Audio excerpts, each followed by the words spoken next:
ये भाई अभी एपिसोड 14 में लाए देवों के दिन बाद देखे भाई। हाँ, प्ले करो।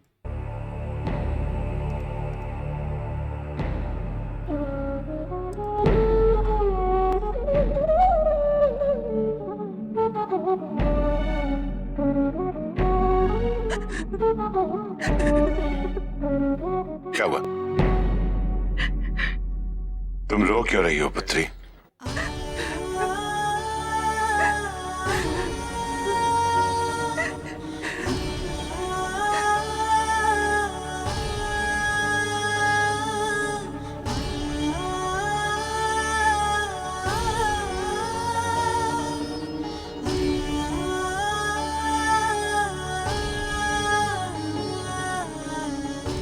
मेरा कोई दोष नहीं है पिताजी। मैं तो जानती भी नहीं थी कि वो नंदी था। मैं जानता हूं, इसमें तुम्हारा कोई दोष नहीं।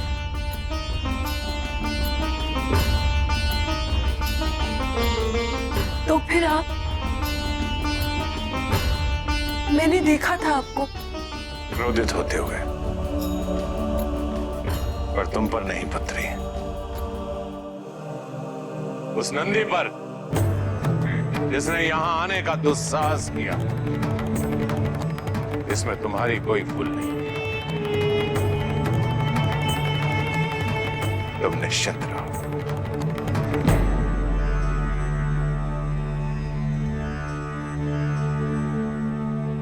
शंकाओं और प्रश्नों का अंधकार बढ़ता जा रहा है और मैं उनमें भटकती जा रही हूँ।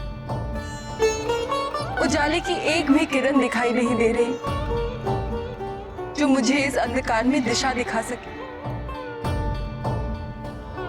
पिछले दिनों जो कुछ भी हुआ, वैसी किसी भी और परिस्थिति का सामना करने की शक्ति नहीं है मुझ में। मैं थक गई हूँ पिताजी, मैं थक गई हूँ।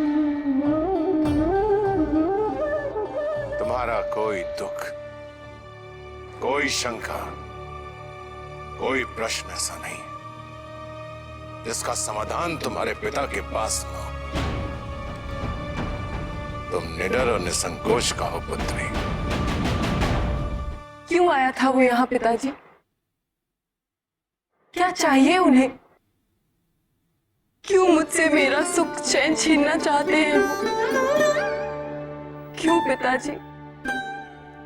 ये मैं क्या देख रहा हूं? प्रजापति दक्ष की पुत्री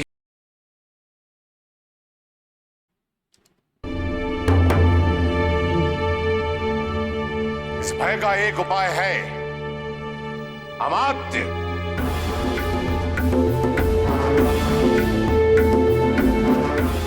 जी प्रजापति।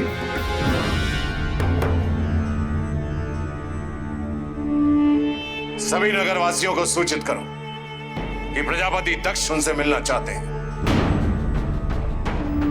जो आज्ञा प्रजापति।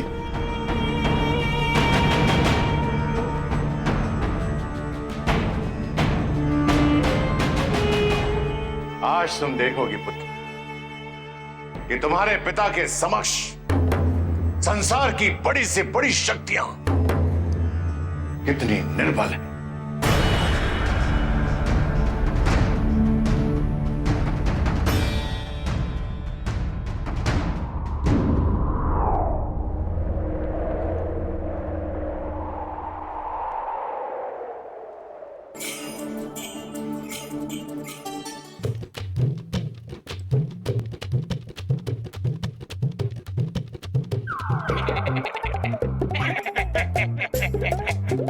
बड़े उदास उदास लग रहे हो। ऐसा भी क्या हो गया? जैसे तुम जानते ही नहीं हो। इतना नाटक क्यों करते? दिलवाने के लिए ही मैं चाहता हूँ कि देवी सती का यहाँ शीघ्र से शीघ्र आगमन हो। अरे gun gun gun gun gun ये तो फिर शुरू हो गया। भगवान भोलेनाथ को किसी देवी की आवश्यकता नहीं। इस बात को अच्छी तरह से बिठा ले अपनी इस मोटी बैल बुद्धि में। मैं जानता हूँ जो मैं कर रहा हूँ वह सही कर रहा हूँ। महादेव अभी मेरी बात नहीं समझ रहे हैं तो ठीक है, पर मैं ये भी जानता हूं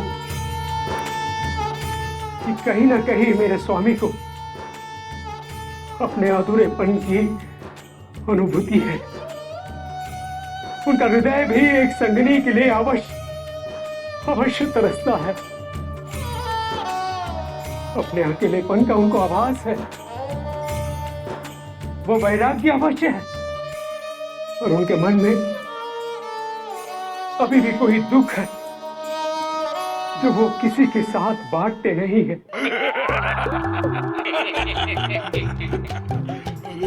भाई तू बैल का बैल ही रह गया। सीधे सीधे कोई बात तेरे भेजे में घुसती नहीं। इसलिए हम तुम्हारी बिरादरी वालों को खेतों में मार मार कर काम करवाते थे। हाँ, मैं बैल हूँ मैं बैल। मेरी मोटी बुद्धि ही सही, पर मेरे पास हृदय है, हृदय जो तुम दोनों के पास नहीं। और इसीलिए मैं अपने महादेव की पीड़ा को समझता हूं और मैं उनकी भलाई की परवाह करता हूं। दुर्भाग्यपूर्ण बात तो यह है कि इस कार्य में तुम दोनों मेरा समर्थन करने के बजाय सदैव मुझे नीचे गिराने का प्रयत्न करते रहते हो। नहीं, ऐसा नहीं है।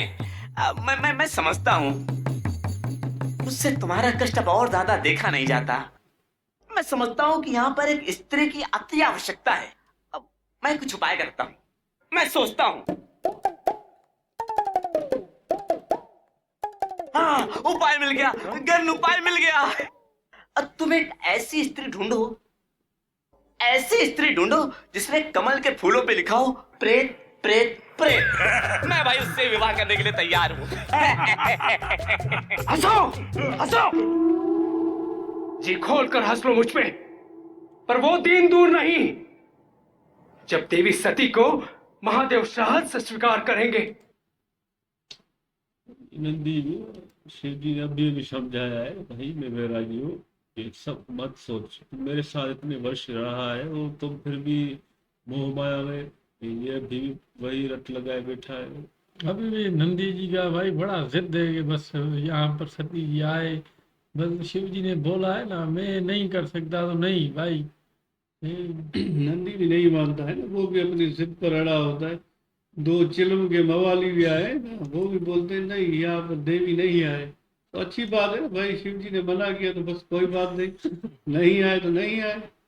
हाँ भाई, ये तो भाई नंदी जी तो कह रहा है तो मैं तो कराऊंगा भाई, कराऊंगा तो कराए, अपनी जिद माने।